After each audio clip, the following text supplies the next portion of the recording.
পুজো তো শেষ হয়ে গেছে সেই কবে, কিন্তু আমাদের ক্যামেরা কিন্তু এখনও ছুটিতে যায়নি। তাই আজ নিয়ে এলাম কালী পুজোর কিছু দারুণ দারুণ মুহূর্ত। তো নমস্কার বন্ধুরা, আমি তনু। সবাই কেমন আছেন? আশা করছি সবাই অনেক বেশি ভালো আছেন।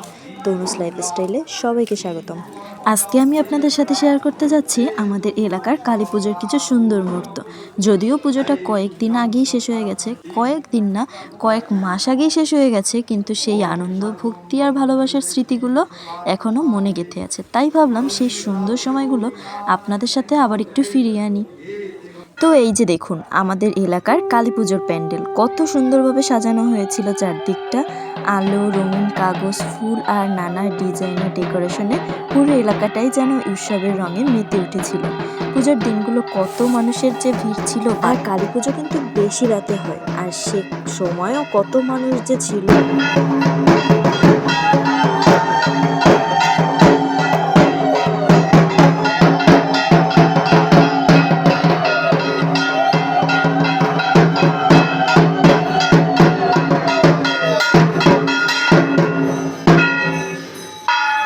আর আমি এই ফার্স্ট টাইম এই কালী পুজো উপভোগ করলাম, কারণ যেহেতু রাতে হয় আর তখন আসলে ওই রাতে থাকাই হয় না, যার কারণে পুজো কখনোই দেখিনি আমি। আর এই ফার্স্ট টাইম হচ্ছে কালী পুজো দেখলাম, আমার কাছে ভীষণ ভালো লেগেছিল। আর এখানে একটা মোমের রিচুয়ালস ছিল, আমি জানি না ওটা কিসের জন্য কি, বাট এটা আমার কাছে খুবই বেশি ভালো লেগেছিল। যাই হোক, দেখুন চারদিকটা কত বেশি সুন্দর লাগছিল। আর ওদিকে তো মায়ের পুজো হচ্ছিল।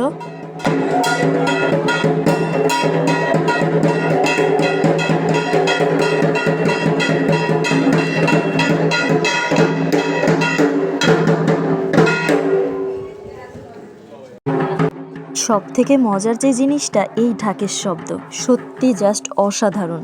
কারণ যেহেতু রাতে সব কিছুই নিরিবিলি, আর তার মাঝে এই শব্দটা সত্যিই সুন্দর ছিল। আর একটা জিনিস দেখুন, মাকে কত বেশি সুন্দর লাগছিল।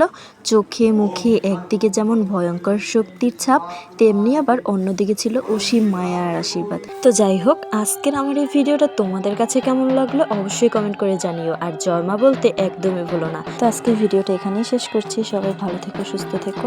দেখা হবে অন্য কোনো ব্লগে। তো thanks for watching. Bye bye.